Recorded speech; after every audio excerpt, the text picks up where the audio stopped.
Join झालं का सगळी? आवाज येतो काय? कन्फर्म करा एकदा.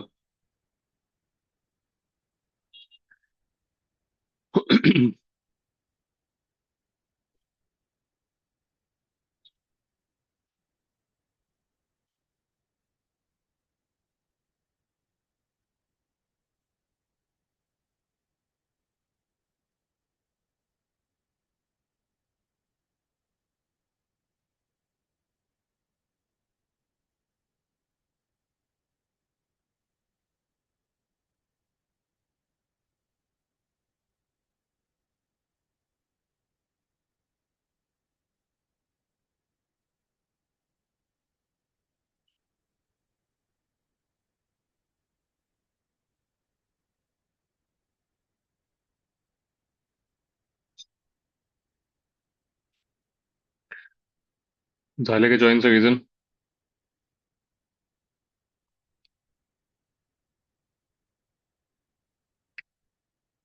क्रिश, हाँ सर। जॉईन झालं का सगळी? हाँ, मी आणि वेब सोबत हे सगळे झालो. ठीक.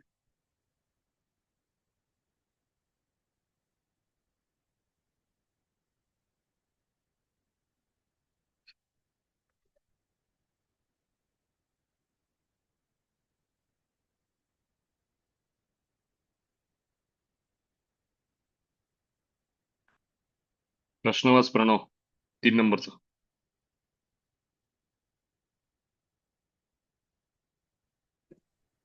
Find the curve or width perpendicular from the foot of ordinate of the tangent is of constant length. हे आता आपण काल आपल्याला कन्फ्युजन झालं की फुट ऑफ द ऑर्डिनेट म्हणजे काय. आता प्रणव तुला मी सांगतो, फुट ऑफ द ऑर्डिनेट म्हणजे समजा तू त्या पॉइंटचा खाली असा फुट घेतलास तर तो काय असेल? x1,0 असेल का? हो. मग मला तू एक सांग, x1,0 हा तुझा पॉइंट आहे आणि ही तुझी लाईन आहे, y-mx plus mx1 minus y1 equals to 0. आहे का ही लाईन? सगळं एका बाजूला घेतलं. हा आहे तुझा फुट ऑफ द ऑर्डिनेट आणि ही तुझी टँजंट आहे का?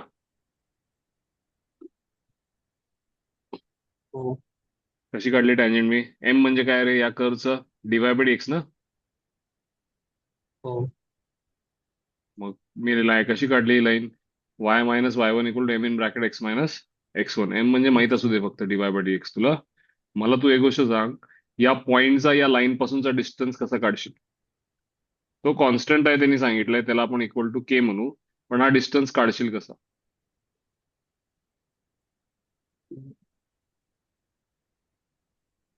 Distance of the point from the line. हे पॉइंट त्या लाईन मध्ये घालून एक स्क्वेअर प्लस बी स्क्वेअर. मग टाक की पॉइंट त्यात. काय होते मला सांग. तर लाईन मध्ये पॉइंट टाक. वायच्या जागी 0 टाकशील, एक्सच्या जागी x1 टाकशील ना. हो. Minus mx1 plus mx1 minus y1. Y one. इथं 0 येणार नाही, वायच्या जागी 0 येणार आणि एक्सच्या जागी हो. एक्स. आपण अंडर रूट किती? One square plus M square. 1 + 1² + m². इथलं वरती काय होईल रे? कॅन्सल होईल का? हो. दोन्ही बाजूला स्क्वेअर केलास तर काय होईल? Y one square upon y1² one upon. Plus M is equal to K square. आता y1 ला y म्हणूयात का आपण? हो. मला सांग, 1 + m² equal to y² upon किती झाले? K square. m² equal to किती झाले? y² मायनस k² अपॉन के स्क्वेअर. k². m² म्हणजे डिवाय बाय एक्स ना रे. हो. Dy by x square root घे. Under root y square minus k square upon three. हा डिफरन्शियल इक्वेशन सॉल्व्ह करू शकशील काय? हो. काय करशील? 1/√y² minus k² dy. 1/k dx. D. करा चला इंटिग्रेट. सोल्युशन सांगा मला सगळ्यांनी. काय आहे त्याचं फायनल सोल्युशन सांगा. सॉल्व्ह करा. सगळ्यांना विषय लक्षात आला का? काल आपलं फक्त काय होतं, फुट ऑफ द ऑर्डिनेट कोण होतं आपल्याला कळत नव्हतं. तो बघितला मी, तो फुट ऑफ द ऑर्डिनेट म्हणजे त्या पॉईंटचा खाली असा फुट, दॅट इज x1, 0.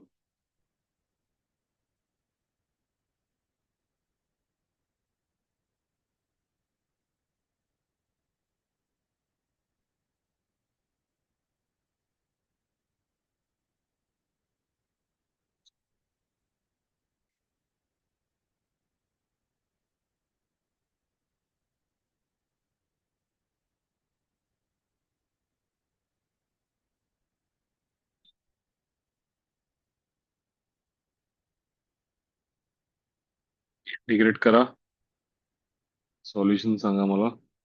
त्यांनी पासेस थ्रू ओरिजिन म्हणलंय का त्याला?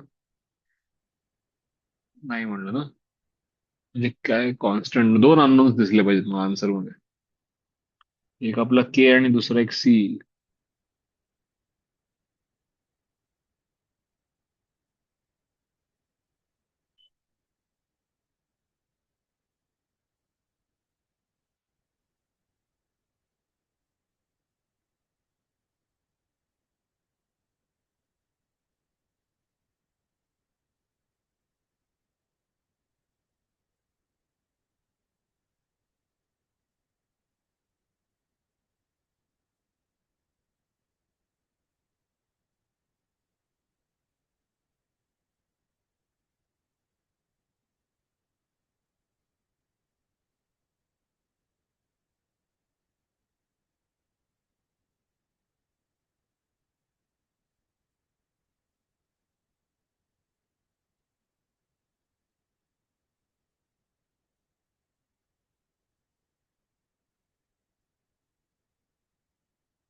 झाले का?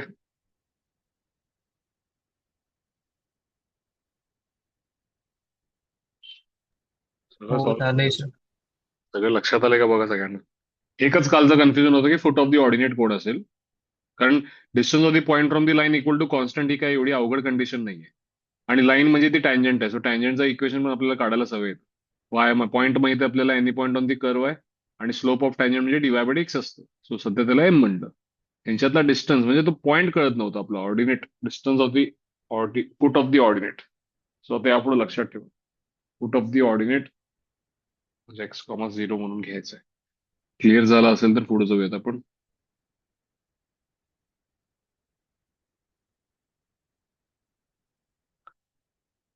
चौथा प्रश्न. काल मी या चौथ्या प्रश्नाचं तुम्हाला थोडं काय काय दाखवलं होतं. आठवते का काय काय दाखवलं होतं? देवदत्त अनम्यूट कर. हा सर. आता हा एक कर्व आहे, ओरिजिन मधनं पास होते बरोबर का? हो. आणि त्याच्यावरचा एक पॉइंट आहे कोण? x, x, y. त्याच्यातनं उभी आणि आडवी रेष काढली. हम्म. त्यांनी सांगितले बघितलं, through any point on the curve lines are drawn parallel to the coordinate axis. ठीक आहे. मग त्यातल्या ज्या काही, if the curve divides the area form by this lines in the ratio m:n. आता मला सांग, यात दोन एरिया आहेत ना रे. एक आहे A1, एक आहे A2. बरोबर काय? हो. आणि कर्व काय y = f(x). काल काय काय केलं होतं मी जरा सांग. A1 म्हणजे काय म्हटलं होतं मी तुला? हा पॉईंट x कॉमा 0 आहे बघ. हम्म. What was A1?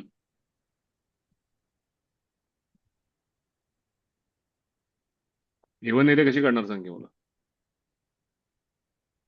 How do you find A1? तुला कर्वचं इक्वेशन माहित आहे. इंटिग्रेशन 0 to x बरोबर. f of x. F of x dx किंवा त्याला सध्या आपण y dx म्हणूया. फंक्शन मधनं y ची value in terms of x असं करतो ना आपण A1. A2 हो. काय असेल सांग मला. A2 काल मी काय सांगितलं होतं? इंटिग्रेशन सांगितलं नव्हतं मी. काय सांगितलं होतं आठव? ही लांबी y आहे, ही आडवं x आहे.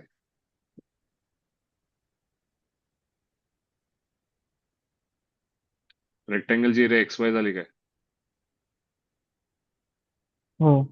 त्यातनं A1 ची एरिया मायनस केलास तर A2 मिळेल का? हो. ठीक आहे. आता तुला A1 अपॉन A2 हे काय म्हणलंय त्यांनी?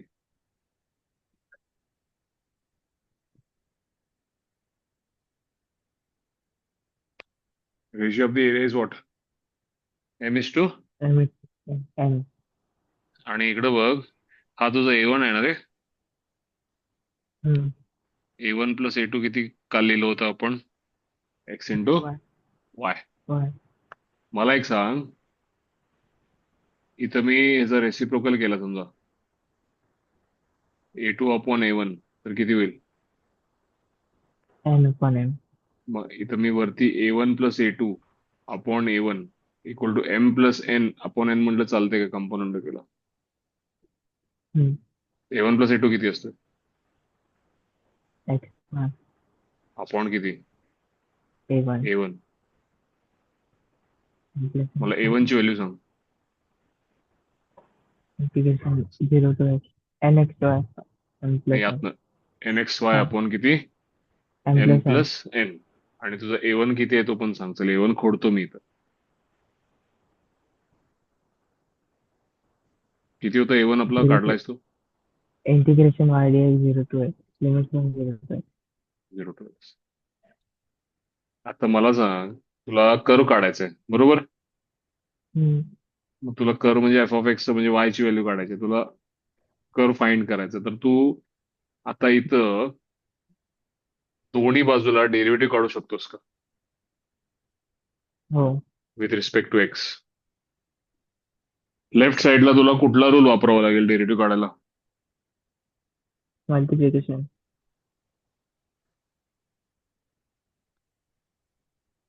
लेबनिट्झ रूल ना रे, लेफ्ट साइडला. हा लेफ्ट साइडला डेफिनेटली. वापर मग लेबनिट्झ रूल. सांग मला. अप्पर लिमिटचं derivative 1 into into x. Function मध्ये अप्पर लिमिट म्हणजे एफ ऑफ एक्सच राहील ना. वाय म्हणजे कोण हा आहे तुझा? तर त्याला वाय f म्हणू of का x. थोड्या वेळासाठी? हा मायनस लोअर लिमिटचं डेरिव्हेटिव्ह 0 फंक्शन मध्ये लोअर लिमिट. उजवीकडे कॉन्स्टंट बाजूला घे. एक्स वायचं डेरिव्हेटिव्ह सांग. x dy upon dx plus y. हा डिफरन्शियल इक्वेशन फॉर्म झाला का तुझा? हो. दिलेल्या कर्व साठीचा हा डिफरन्शियल इक्वेशन आहे का तुझा? हो. मग त्याला तू सॉल्व्ह करायचं आणि मला सॉल्युशन सांगायचं. कुठल्या पद्धतीनं सॉल्व्ह करतोस, काय करतोस बघ. सगळ्यांनी या तर डिफरन्शियल इक्वेशन A1 तर A1 plus A2 upon A1 चा answer M plus N upon N पाहिजे. एम खाली प्लस एम. हा खाली सॉरी सॉरी N एम. पाहिजे. ठीक आहे, इथे एम घ्या, इथं एम घ्या. चला करा. सर लेफ्ट साइडला y येणार की x येणार तिथे? नाही नाही ऐक, हा तुझा एफ ऑफ एक्स होता का नाही? वाय खोडतोच. चल मी 2 मिनिटासाठी. कोण होता तिथं तुझा? एफ ऑफ एक्स होता ना. हा मग अप्पर लिमिटचं डेरिव्हेटिव्ह किती? 1. 1 इंटू फंक्शन मध्ये अप्पर लिमिट ना. मग एफ ऑफ हा एक्स मध्ये एक्सच्या जागी एक्स येणार ना. हा बरोबर. मग एफ ऑफ एक्सलाच मी फक्त काय म्हणलं इथं? वाय. y. आता याला कसं सॉल्व्ह करताय बघा. व्हेरिएबल सेपरेट होतील माझ्या अंदाजानं. सॉल्व्ह करा चला पटकन. या डिफरन्शियल इक्वेशनला सॉल्व्ह करा आणि पासेस थ्रू ओरिजिनचा उपयोग करून घ्या सी काढण्यासाठी. करा चला. यात आणि कुठला आहे? तिसरा, चौथा आणि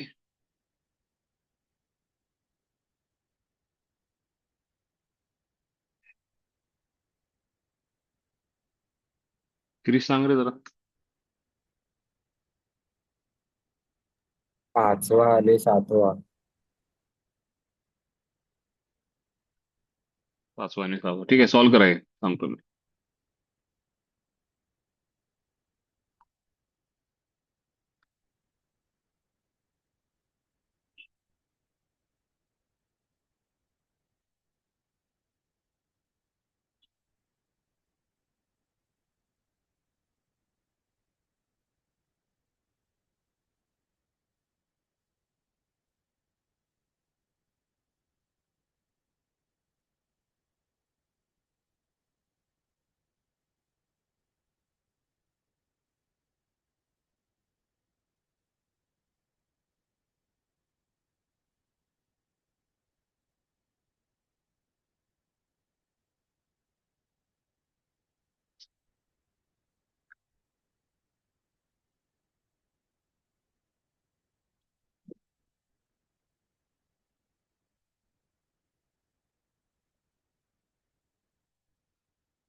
झालं की सांगा मला.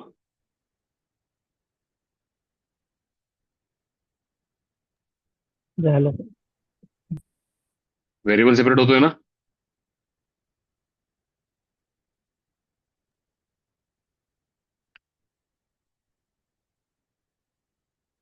त्यांच्या आन्सरला आन्सर मॅच होतोय का बघा.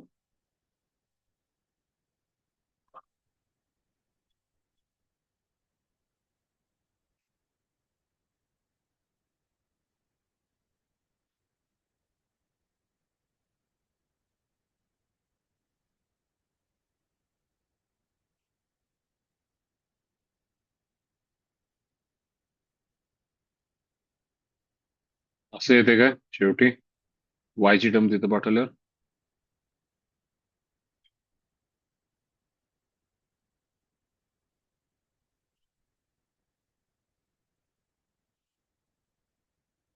हे पहिला एम प्लस एन आणि एम तिथं पाठवलं.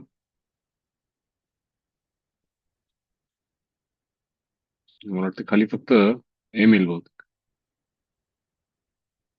N Y upon M equal to X D Y by X येते का चेक करा जरा.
हे जर का डिफरन्शियल इक्वेशन,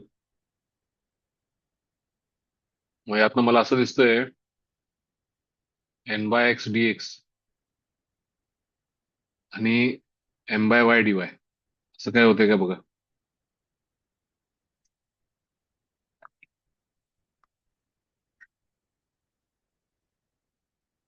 कन्फर्म करा रे एकदा, सोडवलंय की नाही?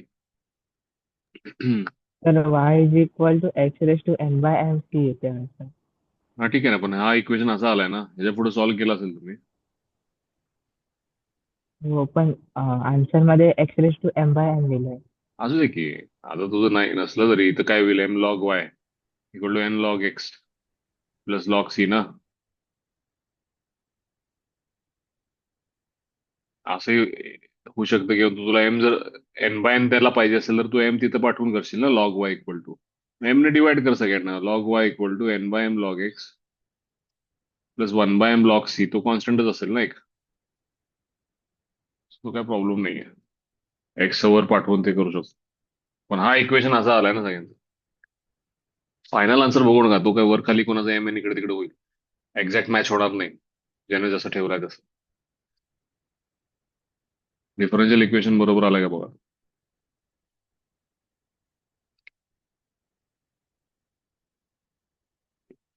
पाचवा प्रश्न असा,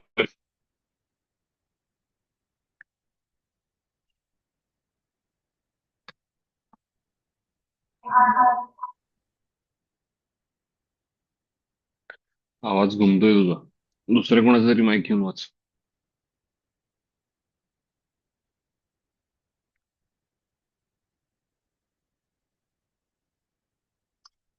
अक्षता वाच. तर आता येतोय आवाज? हा बोला, सॉरी.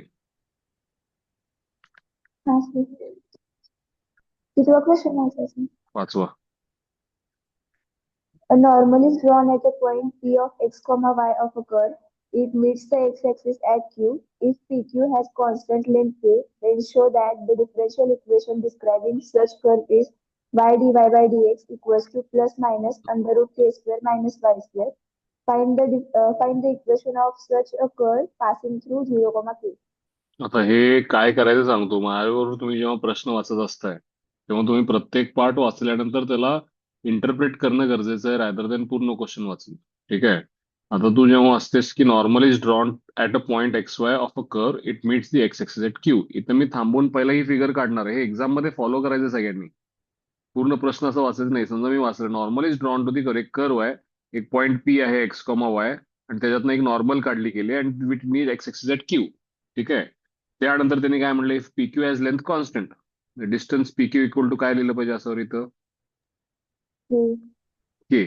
आता हे पहिलं आपण सोडूया, मग शो दॅट वगैरे ते आता दाखवणारच आहे आपण. Show that this is the differential equation ते करू.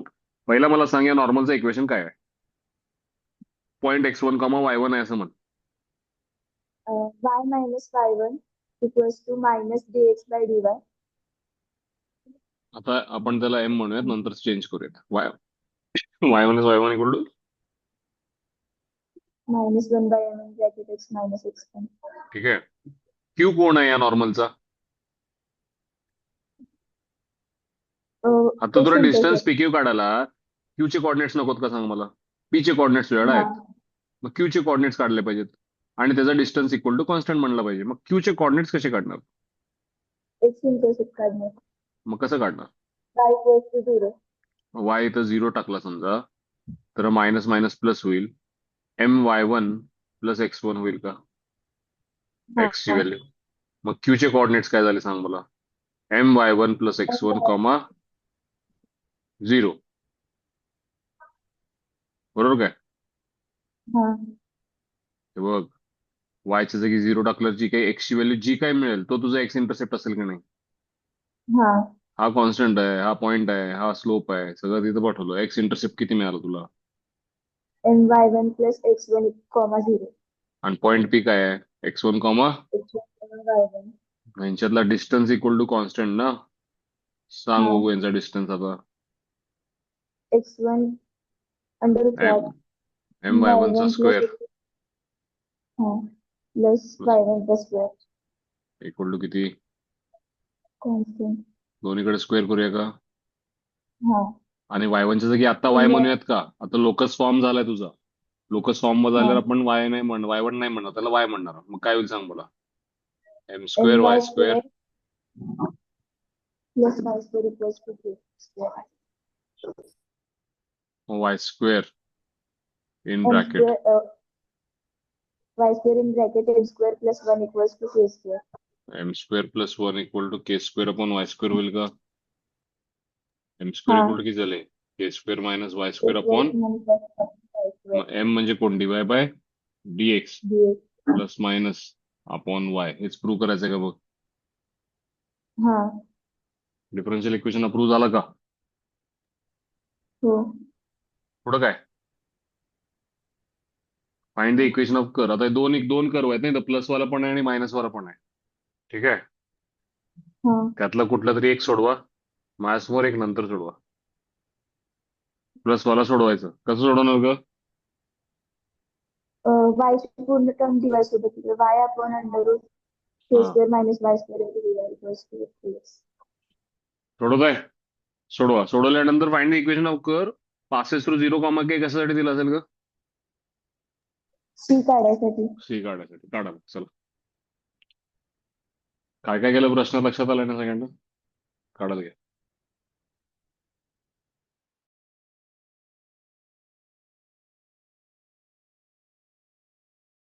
सर परत एकदा एक्सप्लेन करा ना. वाच देवदत्त. एक एक वाक्य वाचते आपलं. कर्ला पॉइंट पी ला नॉर्मल काढले. काढले का? मग मी पहिला ग्राफ बघ तिथं. हो ती कुठं मीट करते कुणाला? त्यांनी सांगितले, मी फक्त ट्रेस केले. क्यू ला मीट करते एक्स ऍक्सिसला क्यू ला मीट करते. आणि काय डिस्टन्स पी क्यू कॉन्स्टंट आहे ना.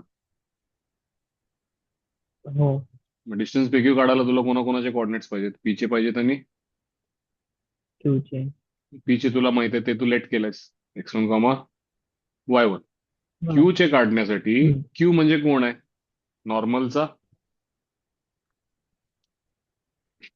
कुठला intercept? X intercept, Y intercept, x x x x x intercept. Intercept.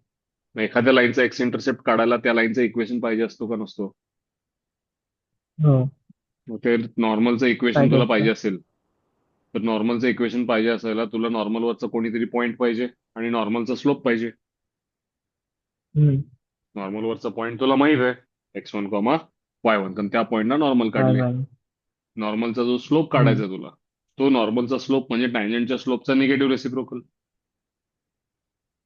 हो मग मी नॉर्मलचं इक्वेशन काय केला? y minus y1 equal to minus one by M into bracket x minus x1. X minus X X. म्हणजे काय? y minus y1 equal to minus one by M in bracket x minus x1. यात y आणि x कोण आहेत? Any point on the line आहेत. x1 y1 कोण आहे? हम्म. गिवन पॉईंट आहे. मायनस वन बाय एम कोण आहे? हम्म. स्लोप आहे. आता हे जे काही मी तुला सगळं लो. शिकवतोय ते डिफरन्शियलशी संबंधित नाहीये, ते सगळं स्ट्रेट लाईनशी संबंधित आहे. सो थोडं हळू शिकवतोय, कदाचित स्ट्रेट लाईन विसरलं असेल तर रिवाइज करून देतो. सो हा स्लोप पॉईंट फॉर्मनं मी इक्वेशन लिहिला. आता ह्याचा मला एक्स इंटरसेप्ट काढायचा आहे. मग मला वायच्या जागी 0 टाकावं लागेल आणि एक्स ची जी काय व्हॅल्यू मिळेल ती माझी एक्स इंटरसेप्ट असेल. सो x1 y1 तर हम्म. कॉन्स्टंट पॉईंट्स आहेत ना, ते जे मी कन्सिडर केले, तिथं मी 0 वगैरे टाकणार नाहीये. सो मी एक्स इंटरसेप्टची व्हॅल्यू कशी काढली? वायच्या जागी 0 टाकलं, y1 x1 ला हात नाही लावलं आणि सगळं आन्सर काढला मी. तो मला एक्स इंटरसेप्ट मिळाला आणि तो एक्स इंटरसेप्ट म्हणजे क्यूचा एक्स कॉर्डिनेट. बरोबर का रे? हो हा इंटरसेप्ट परत काढून दाखवू का तुला? नाही समजलं. समजलं. क्यूचा एक्स कॉर्डिनेट तुला मिळाला, पी चे कॉर्डिनेट्स तुला मिळाले, म्हणजे ते माहितच आहे तुला. आता यांचा डिस्टन्स इक्वल टू तू काय म्हणतोयस? कॉन्स्टंट. हा डिस्टन्स फॉर्म्युला वापरला आणि मग एम स्क्वेअरला शेवटी डिवाइड बाय एक्स करून स्क्वेअर रूट घेतली.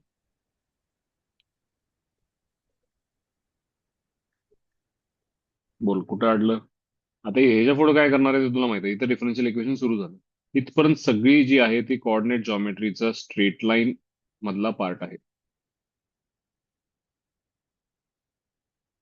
चला हे कम्प्लीट करा आणि सी ची पण व्हॅल्यू काढा मला.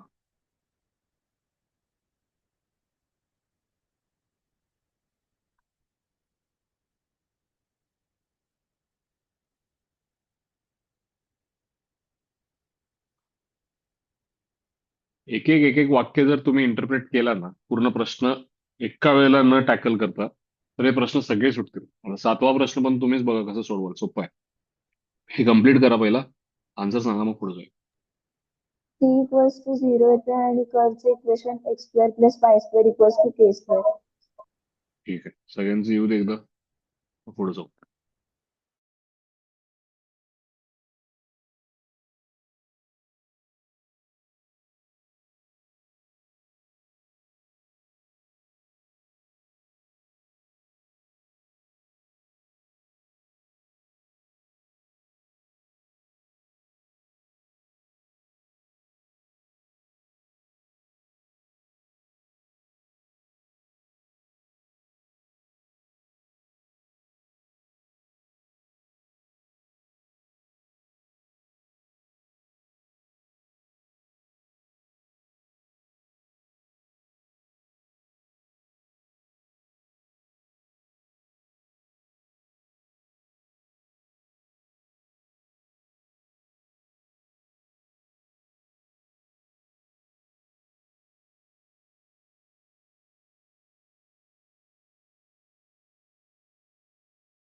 आले का सगळ्यांचं? सगळ्यांनी एकदा 7वा प्रश्न ट्राय करायला घ्या. चला, एक एक वाक्य वाचा, काय निघतंय का बघा, प्रयत्न करा. मी सांगतोच, पण एकदा प्रयत्न करा.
अथर्वाल नाही का? आलोय सर. 7वा प्रश्न वाच, Atharva. Curve C has the property that हम्म. if the tangent drawn at any point P on C meets the coordinate axes at A and B, then P is the midpoint of AB. The curve passes through the point A1, 1, determine the equation of the curve. समजा हा curve आहे कोणतरी. हा, कर्वचं नाव C दिलंय, तू त्याला Y equal to F of X म्हण, काय प्रॉब्लेम नाही. ठीक आहे. काय म्हणले बघ तिथं, या कर्ववर एनी पॉइंट पी आहे, त्या पी ला त्यांनी काढले Tangent. Tangent. Let the coordinates of P be x1, y1. या टँजंटचं इक्वेशन काय होईल? y minus Y y1 equal to what m into minus x. m म्हणजे dy by dx. Yes. That is dy by dx at x1 आणि y1. Slope of tangent x1 y1 म्हणजे m. ठीक आहे. काय म्हणतात हा. बघ त्यांनी, meets the coordinate axis at a and b. मग एक्स ला समजा ए ला मीट करते आणि हे कुठं मीट करते? बी ला. B. काय म्हणणं आहे त्यांचं? P is the midpoint of a B.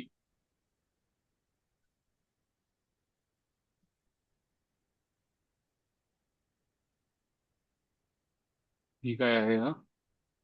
Midpoint आहे AB. मग आता काय करायचं सांग मला, त्याला कसं एनकॅश करायचं?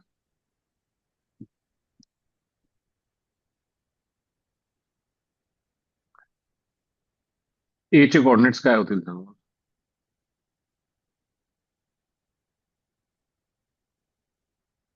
बी चा एक्स Y0. कोऑर्डिनेट 0 आहे का रे? हो.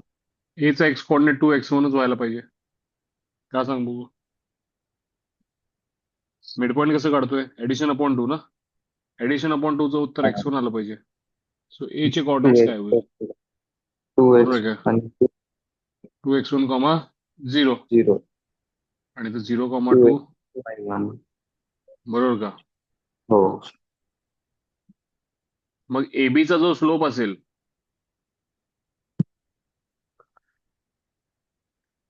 हे काम करूया चला, पण आपले टँजंटचं इक्वेशन आहे ना आपल्याकडं, हा. त्यातनं पण आपण ए आणि बी चे कोऑर्डिनेट्स काढू शकतो ना. तर टँजंटचा ए कोण आहे? एक्स इंटरसेप्ट आहे का? बी कोण आहे त्याचा? Y index. सर मग ए चे कोऑर्डिनेट्स आपण एका पद्धतीने काढलेत. काय काढलेत ते? 2x1, 0. 0. अजून एका पद्धतीने काढूया. कसं काढूया रे? y0 टाकूया, आणि x च्या टर्म्स एक्स ची व्हॅल्यू काढूया. किती होते? हा. y0 टाकलं, एक्स म्हणजे एक्स इंटरसेप्ट होईल. सांग बघू मला. y1 जर काढायचं minus y1 upon m plus x1 होईल का बघ. एक्स एम पहिला खाली जाईल, y0 झाला गेला, m खाली हो. गेला, मायनस x1 इकडे झाला प्लस x1. तर एक्स इंटरसेप्ट किती झाला मला सांग. minus y1 upon m plus x. मग x1 मायनस y1 अपॉन m ह्याचीच व्हॅल्यू 2x1 आहे का रे? हो. सिमिलरली तू y इंटरसेप्ट पण टॅकल करशील ना असंच. हा. कुठलंही केलास तरी शेवटी इक्वेशन तुझं काय येतोय बघ. x1 ला पलीकडे पाठव, minus y1 upon m equal to x1, m equal to y1 upon x. Minus m म्हणजे कोण? dy by x. बरोबर का? हो. 1/y dy equal to minus 1/x dx. सांग मला काय होईल? लॉग y L of minus log x plus log of. X Y equal to C होईल काय? हो. सी काढायला काय पॉईंट दिलाय काय? तर निगेटिव्ह आहे. हा मायनस डावीकडे आला ना. मायनस लॉग हा. एक्स इथं लेफ्टला आला. Log y plus log x Y equal to log c म्हणजे x Y equal to C होईल का? हा. सी काढायला काय दिलाय का त्यांनी? passes from 1,1. मग x1 टाकलं, y1 टाकलं, सी किती होईल? 1 होईल. म्हणजे एक्स वाय इक्वल टू किती झालं? आलंय का लक्षात सगळ्यांना? काय स्टेप बाय स्टेप जे काय सांगितले ते, ज्यातनं काहीतरी कंडिशन तयार होईल आणि डिफरन्शियल इक्वेशन मिळेल, तसं ते करत गेलं.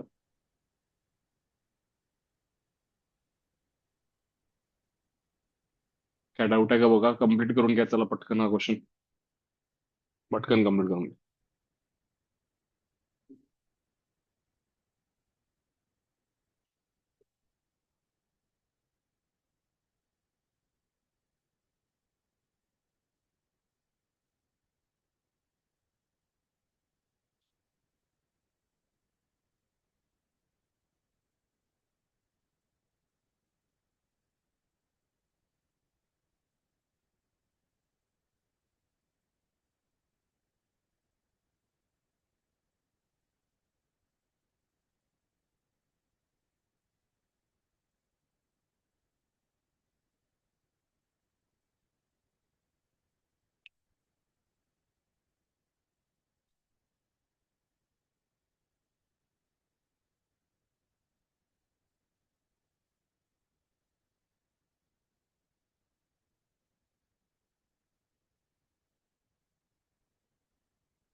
आलं की सांगा मला.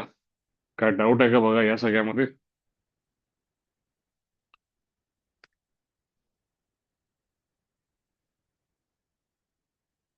यात एवढेच प्रश्न आहेत का अजून आहेत? एवढेच. एक एक वाक्य ट्रेस करत चला, ते आपलं आपोआप गोष्टी क्लिअर होती. आणि हे असे क्वेश्चन येतात बरं का परीक्षेला. हे पुढची एक्सरसाइज जी आहे त्यातले रेट मेजर आणि याचे येतात, पण हे असे क्वेश्चन बऱ्याच वेळेला आलेले आहेत परीक्षेमध्ये. एवढे डिफिकल्ट नाही आहेत, पण असे वर्ड प्रॉब्लेम ज्यामध्ये differential equation using coordinate geometry form करायचे, हे क्वेश्चनचं प्रमाण त्यातल्या त्यात आहे. पीवायक्यू जेव्हा सोडवाल तुम्हाला लक्षात येईल.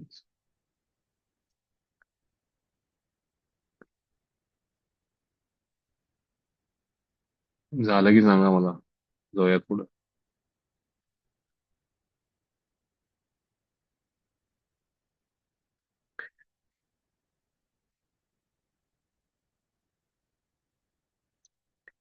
10.9 मधलं कुठलं कुठलं सॉल्व्ह करायला सांगितलं तुम्ही?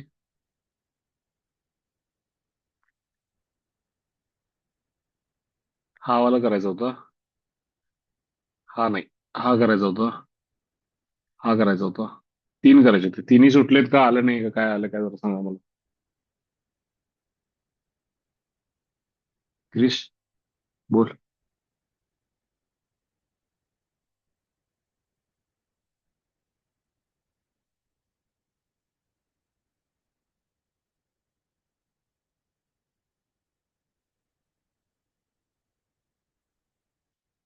पाठवलंयस काय डाऊट्स काय?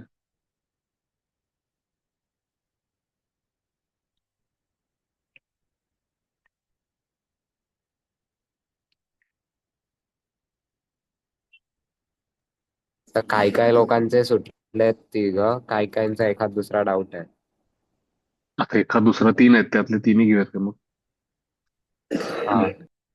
पहिला वाचा चला. कुठला आहे? Person places ₹5,000 in an account that interest compounded continuously.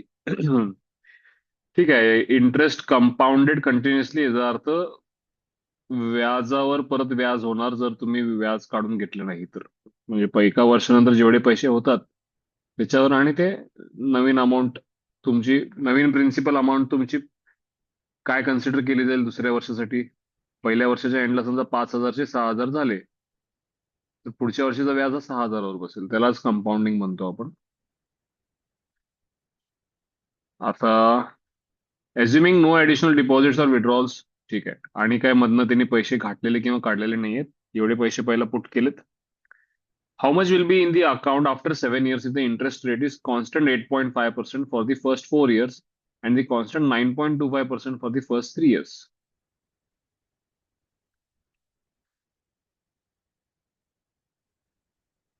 For the last 3 years. ठीक आहे. आता ई टू दी पॉवरची काय काय व्हॅल्यूज आपल्याला दिलेत.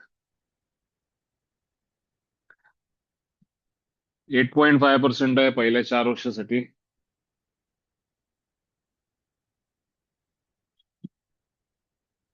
ह्याचं डिफरन्शियल इक्वेशन आपण सॉल्ड एक्झाम्पल्स मध्ये काय घेतलं होतं आठवा.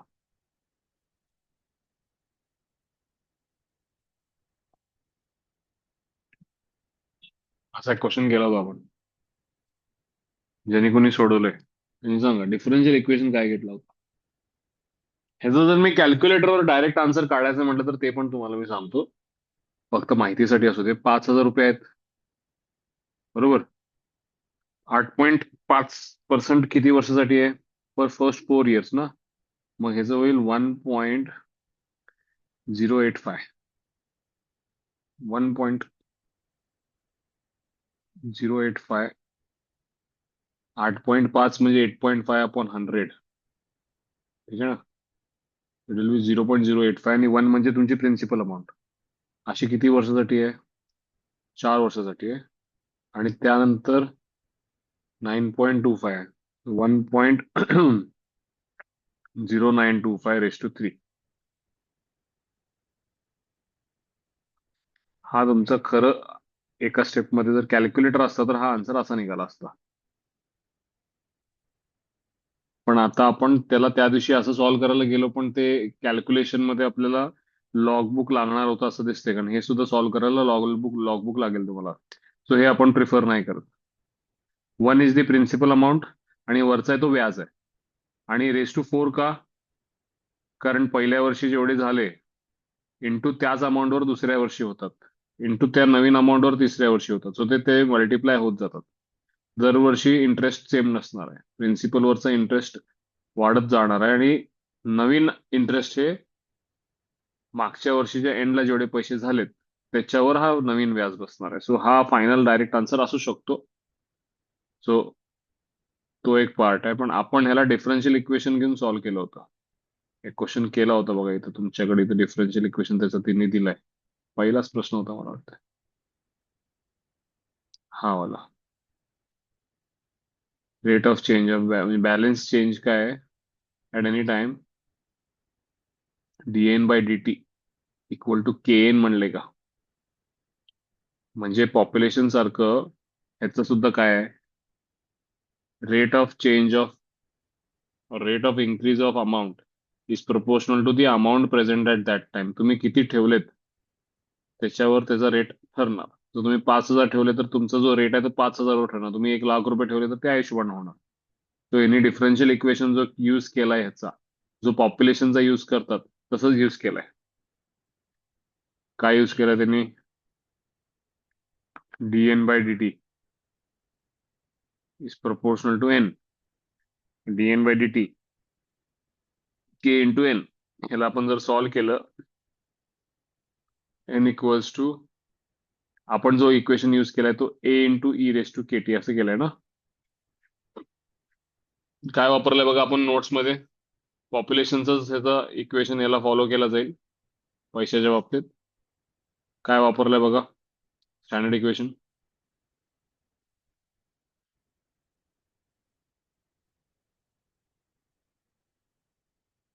क्रिस सांग बघू.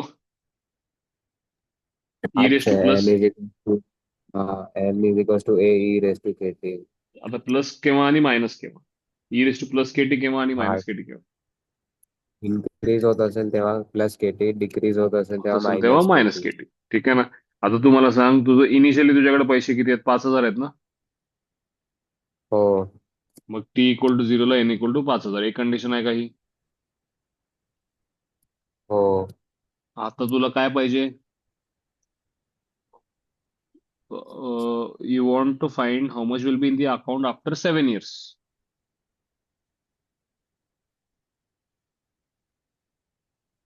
बरोबर काय.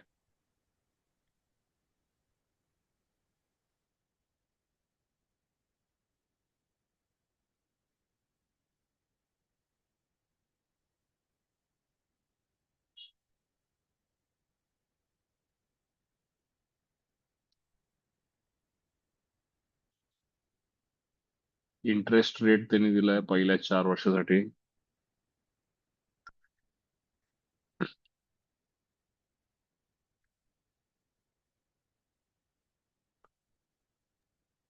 ए ची व्हॅल्यू भेटेल ना, टी आणि के एन पुट करू आपण तेव्हा.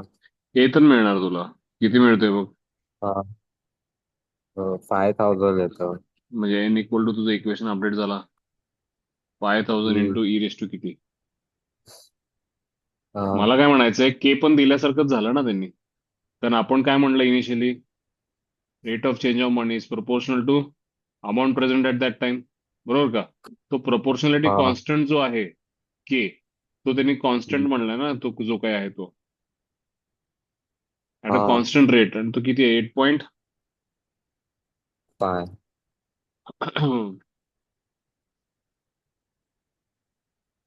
मग के ची व्हॅल्यू आता इथं आपण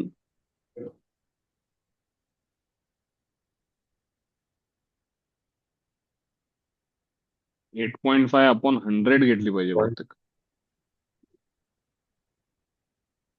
हा, तो पर्सेंटेज मध्ये आहे ना के. 0.085. हा, ठीक आहे ना. 0.085 हा, इंटू किती, टाइम पिरियड टी. मी काय म्हणतोय, 7 वर्षाचं एकदम कॅल्क्युलेट करायला नको. पहिलं आपण 4 वर्षाचं कॅल्क्युलेट करूया. 4 वर्षानंतर किती होतात. ठीक आहे ना. आणि त्याला आपण नवीन सम घेऊन आणि 3 वर्षाचं वेगळं कॅल्क्युलेट करूया, कारण त्यावेळेला रेट ऑफ इंटरेस्ट वेगळा आहे. बरोबर काय? हा हो मग आता आपण पहिला गणित असं सोडूया की 4 वर्षानंतर किती. मग सांग मला 4 वर्षानंतर किती होतील. 5000 into e raise to raise to 8.0.0085 into 85 into 4 ना. 4 हा 4 5 20, 4 8 32. 0.340 झाला का बघ. हो आणि ई रेस टू 0.340 ची व्हॅल्यू तुला दिले. हा वन किती पॉईंट दिले? फोर झिरो 1.40 एवढंच घे त्यातलं. पुढचं जाऊ दे. हा म्हणजे किती होतील बघ हे. 2 झिरो सेवन गेले. 7,000 रुपये झाले का. हो किती वर्षानंतर 7,000 झाले. 4 वर्षानंतर 4 वर्ष. आता तुझं नवीन सम 7,000 झाली का. हो मग आता तू काय म्हणशील. आता नवीन गणित झालं. ठीक आहे. इनिशियली तू आता 7,000 रुपये बँकेत दिलास समजा. हा किती अमाऊंट बँकेत डिपॉझिट केलायस तू. 7,000. वेळेबरोबर वाढणार आहेत का. ए इंटू ई रेस टू किती. केटी. किती इनिशियली तुझ्याकडे किती पैसे आहेत. 7,000 7,000. तुला 3 वर्षानंतर किती विचारले ना. हा आणि के तुझा किती आहे. 0.0925. 0.95 हा 95 आणि ए तुझा 7,000 होईल का यामध्ये. कारण टी 0 हो टाकलास. हा मग तुझं अपडेटेड इक्वेशन काय आहे. 7,000 into e e raise to zero zero point point zero nine nine two five five into किती. 3 3. मग आता हे इंटू 0.0925 इंटू 3 कर बघू किती होतात.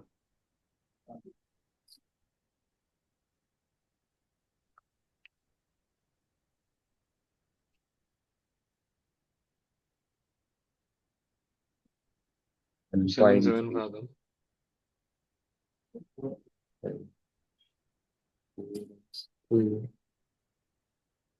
काय म्हणतो.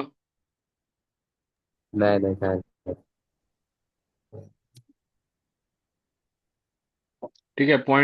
0.27 म्हणूया का त्याला. हा ई रेस टू 0. 27 आता इथं तुला ई रेस टू 0.37 आणि ई रेस टू 0.64 ची व्हॅल्यू दिली का. हा मग e raise to 0.64 divided by e raise to 0.37. हे म्हणजे ई रेस टू 0.27 होतात का बघ. ओके हा बरोबर का. मग किती आहे बघ हो इथं. वरती 1.9 होतील. आणि खाली किती. 1. 4 मग 19/14 म्हणू घ्यायला. हा 14 इथं भाग झालो. 500 झाले का. 19 हा इंटू 5 9,500 झाले का बघ. Round figure. हा आले का बघा लक्षात सगळ्यांना. चांगला क्वेश्चन होता. आता जेई मेन्सला तरी कधी सुद्धा कंपाऊंड इंटरेस्ट वाले क्वेश्चन विचारलेले नाहीयेत. पण हे एक टाईप समजून घ्या. आता 2 प्रश्न त्यांनी शिकवलेत म्हणलं समजून घ्यायला काय हरकत नाही. परत एकदा सांगतो बघा. मनीच्या केसमध्ये सुद्धा सगळ्यांनी आता एक नेहमी लक्षात ठेवा. N equal to a into e raise to k t. हे शॉर्ट नोट्स बनवायचं पाहिजे. शॉर्ट नोट्स मध्ये कंपाऊंड इंटरेस्टच्या क्वेश्चनसाठी n equal to a into e raise to k t म्हणा. आणि k is the rate of interest divide by 100. K ची value तुम्ही काय करा.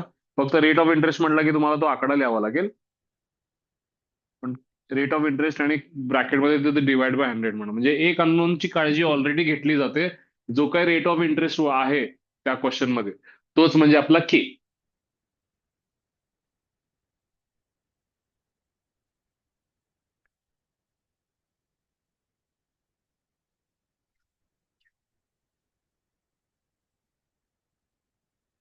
आणि के मिळाला तर एकच अननोन राहतो. ए.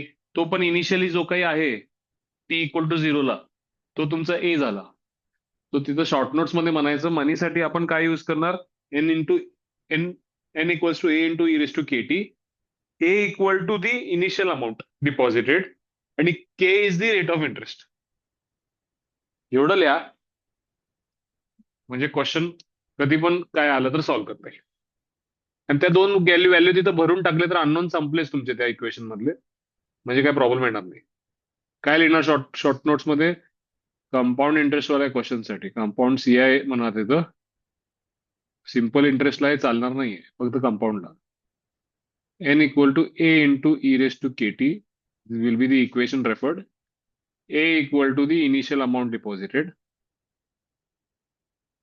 when t is 0 आणि k equal to the rate of interest. ब्रॅकेटमध्ये समजा 7% असेल तर k equal to 0.07 असं म्हणा. एक्झाम्पल तिथं लिहायला, म्हणजे k ची व्हॅल्यू टाकायला चुकणार नाही. एवढं करा, म्हणजे आता हे जे शॉर्ट नोट्स बनवले की हा एक क्वेश्चन कुठलाही असेल तरी तुम्हाला सॉल्व्ह करता येईल. परत परत त्याचं डिफरन्शियल इक्वेशन बनवत बसायचं नाही.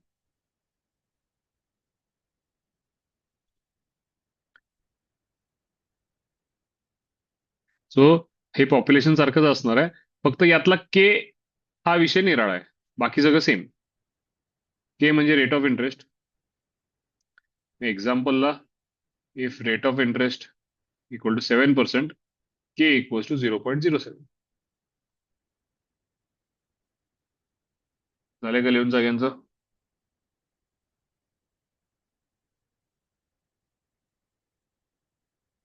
तिसरा प्रश्न, population of the country doubles in 50 years. म्हणजे पॉप्युलेशनचा क्वेश्चन आहे, लगेच मी p equal to a into e raise to k t असं म्हटलं. डबल्स इन 50 इयर्स याला मी कसं लिहितो बघा. इनिशियली समजा पॉप्युलेशन एक्स आहे, तर 50 वर्षानंतर पॉप्युलेशन 2x होतं. दोन कंडिशन मी आहेत माझ्याकडं, दोन अननोन्स आहेत, यूज करून मी काहीतरी सॉल्व्ह करू शकतो. In how many years will it triple.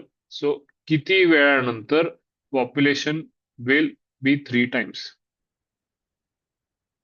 Under the assumption that the rate of increase of population is proportional to the number of inhabitants. हे सांगायलाच पाहिजे, त्याशिवाय हा इक्वेशनला अर्थ राहत नाही. ओरिजिनल जो आपण मांडलाय हा इक्वेशन याच बेसिसवर मांडलाय की rate of change of population is proportional to the population present at that time. त्यातनं हा इक्वेशन आला. एक दोन कंडिशन झाले ए आणि के काढण्यासाठी, आणि टी फाइंड करायचंय पॉप्युलेशन 3x व्हायला जो काय लागतो. मग आता टी इक्वल टू 0 पुट केलं तर पॉप्युलेशन एक्स होईल, म्हणजे p equal to x into e raise to k t. त्यानंतर मी टी इक्वल टू 50 पुट केलं, पॉप्युलेशन झाला माझं 2x, म्हणजे पॉप्युलेशन झालं 2x equals to x into e raise to 50k. यातनं मला ई रेस टू 50k ची व्हॅल्यू मिळते 2. यातनं मला के काढता येतो, तो मी काढणार नाहीये, तो तसाच ठेवणार आहे. आता माझा प्रश्न येतो की किती वेळानंतर पॉप्युलेशन 3x होईल. मग पॉप्युलेशन जागी 3x टाकतो, इथं x लिहितो आणि इथं e raise to k into t मला काढायचं आहे. एक्स ला एक्स कॅन्सल होईल, e raise to k t equal to झालं माझा 3. मला फाइंड काय करायचं आहे, टी फाइंड करायचं आहे. मी दोन्हीकडे लॉग घेतो, k t log e equal to log 3. माझा टाइम किती लागणार आहे मला, तर के पलीकडे पाठवल्यावर मला टाइम लागला लॉग 3 अपॉन के. आणि के ची व्हॅल्यू मी यातनं काढतो, इथं दोन्हीकडे लॉग घेतो. 50k इक्वल टू लॉग 2, दोन्हीकडे लॉग घेतल्यावर. आणि के ची व्हॅल्यू मिळाला मला इथं मिळते लॉग 2 अपॉन 50. ते इथं पुट करतो. तो हे बघा काय झालं, लॉग 3 अपॉन लॉग 2 अपॉन 50 बाजूला जाईल, तर 50 इंटू लॉग 3 अपॉन लॉग 2. ह्यासाठी काय त्यांनी मदत केली का बघा, काय दिले का काय व्हॅल्यू. कुठला क्वेश्चन होता, थर्ड क्वेश्चन. काय डाऊट आहे का मला विचारा. चला, मेन क्वेश्चन आहे, पॉप्युलेशन इक्वेशन आहे p equal to a into e raise to k t. Initially समजा एक्स आहे, 50 वर्षानंतर डबल होईल, किती वर्षानंतर ट्रिपल होईल. पहिली कंडिशन वापरली, ए मिळाला, सो ए मला मिळाला एक्स. इक्वेशन मी माझा अपडेट केला, p equal to x into e raise to k t. दुसऱ्या कंडिशन मधनं मला के ची व्हॅल्यू काढता आली असती, पण मी तसंच ठेवली. ई रेस टू 50k ची व्हॅल्यू मला मिळाली 2, आणि पॉप्युलेशन डबल होतोय टाइम 50 टाकल्यावर. So 50k equal to log 2. त्यानंतर मला प्रश्न माझा विचारला होता, त्यात पॉप्युलेशन माझं 3 टाइम्स होतोय, टाइम मला माहित नाहीये. So e raise to k t equal to 3 झालं. लॉग घेतलं, k t equal to log 3. मला टाइम काढायचा असेल तर लॉग 3 अपॉन के ची व्हॅल्यू मला टाकणं गरजेची आहे, तर के मी इकडनं घेतलं आणि इथं टाकलं. So 50 into log 3 upon log 2 is nothing but log 3 to the base 2. आता लॉग 3 टू द बेस 2 चा आन्सर तुम्हाला माहित आहे का? तो माहित असेल किंवा काय त्यांनी खरं तर द्यायला पाहिजे आन्सर. पण एवढं उत्तर ठेवलं तर मग काय हरकत नाही. 50 log 3 to the base 2. त्यांनी काय दिलं आन्सर याचं? तेच दिलंय.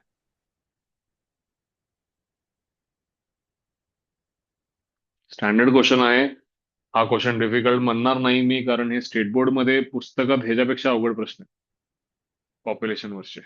सो हा चॅलेंजिंग क्वेश्चन जरा सुद्धा नाहीये. स्टँडर्ड फॉर्मॅटनं फॉलो करायचं आणि सॉल्व्ह करायचं. आलं लक्षात? कोणाला काय डाऊट आहे तर विचारा.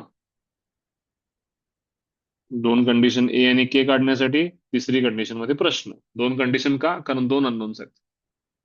सगळ्यांनी पाहिजे असेल तर population, radio active substance, radio rate major, हे जे क्वेश्चन स्टेट बोर्डच्या पुस्तकातनं पण एकदा प्रॅक्टिस करा. बऱ्यापैकी क्वेश्चन्सचे टाइप्स त्यात कव्हर होतात. काय अडचण येणार नाही या एक्सरसाइज मध्ये. नजरेत घालवा एकदा आणि थोडे ट्राय करा. त्यातलं एकच एक्सरसाइज आहे, ती एक एक्सरसाइज तुम्ही डिफरन्शियल मधली करा स्टेट बोर्डच्या पुस्तकात. बाकी काय करायची गरज नाही. ठीक आहे. चौथा प्रश्न. Rate at which substance cool in moving air is proportional to the difference between the temperature. आता हे वाक्य वापरूनच आपण आपला न्यूटन्स लॉ मधला फॉर्म्युला मांडला होता. तो काय मांडला होता जरा वाचा बघू. पार्थ वाच जरा. फॉर्म्युला काय मांडला होता तो? Theta equal to theta is surrounding temperature आणि इनिशियल टेम्परेचर. बोल. 2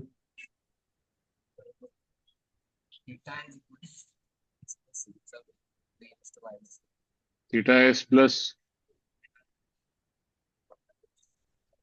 काय म्हणतो?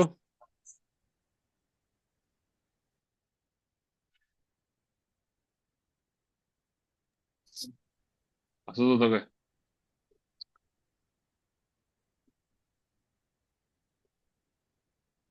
अरे पार्थ नोट्स काढलायस का नाहीस?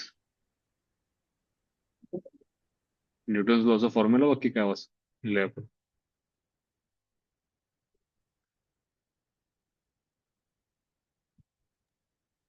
सर काय म्हणालात? आवाज ब्रेक होतो.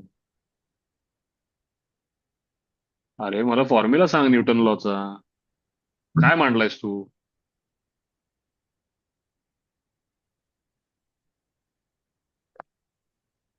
न्यूटन लॉचे नोट्स काढलायस का? दिले की नाही लिहून? डेरिव्हेशन पण दिलंय. हो.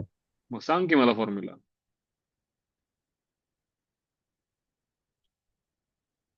बॉडीचा सराउंडिंग टेम्परेचरला काय म्हणतो?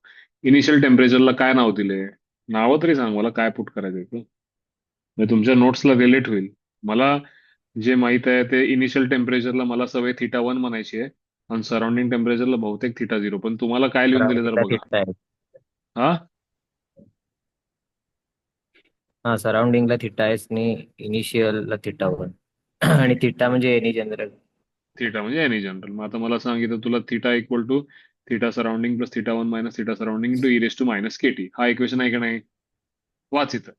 इथं टेम्परेचर ऑफ द हा. Air is 290 k. याचा अर्थ काय रे? सराउंडिंग टेम्परेचर तुला किती दिलंय? 290. 290. Substance cools from 370 k to 330 k in 10 minutes. म्हणजे इनिशियली सबस्टन्स जो टेम्परेचर आहे तो किती आहे? 370.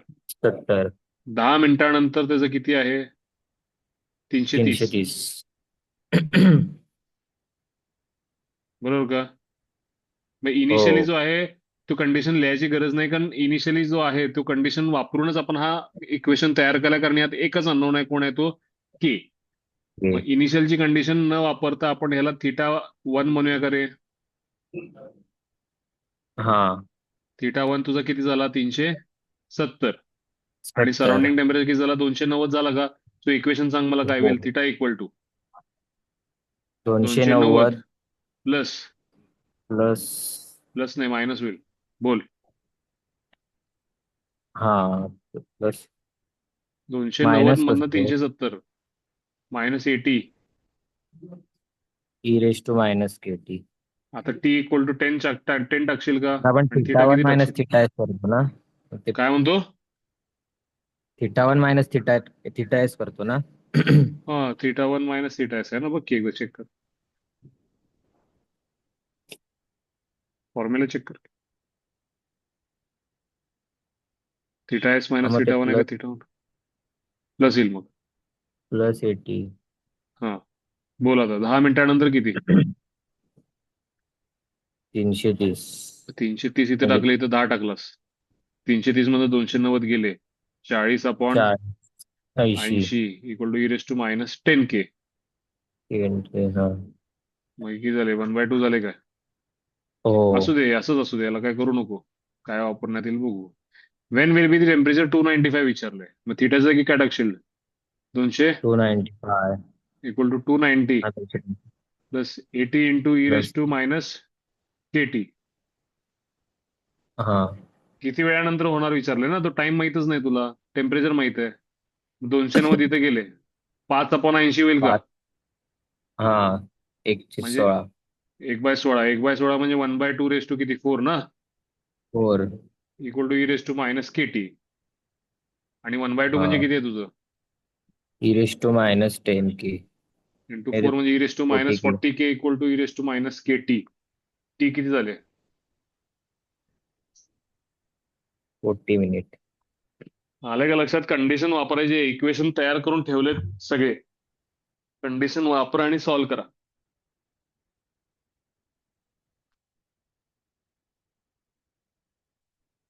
आले का लक्षात सगळ्यांना? चला एवढे करा. मला एक्सरसाइजचे डाऊट्स पाठवा, यातलं रेट मेजर आणि एक्सरसाइजचे डाऊट्स मी उद्या घेईन. हे 2 प्रश्नाचा जो क्वेश्चन्स आहेत. आणि उद्या स्टेट बोर्डचं पुस्तक फक्त जवळ ठेवा. हे 2 क्वेश्चन करायच्या आधी मी थोडं स्टेट बोर्ड घेणार आहे तुमचं, तो स्टेट बोर्डचं पण पुस्तक उद्या तुमच्या जवळ ठेवा. ठीक आहे, चला सर उद्या उद्या भेटू आपण. डिफरन्शियलचा पेपर आहे. कशाचा रे?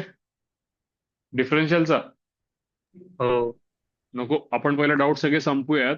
तुम्ही एकदा नीट अभ्यास करा आणि मग एक पेपर आपण तो व्यवस्थित घेऊयात. गडबड नको करायला. ठीक आहे, चालेल सर. मला एक्सरसाइजचे डाऊट्स पाठवा आणि रेट मेजर उद्या घेतो.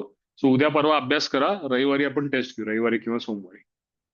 नाही सोमवारी घेऊ, सोमवारी आपण डिफरन्शियलचे घेऊ आणि मंगळवारी एक कॅल्क्युलसचे आपण घेऊ. पण अभ्यास नीट व्यवस्थित पूर्ण करा. चला भेटू उद्या.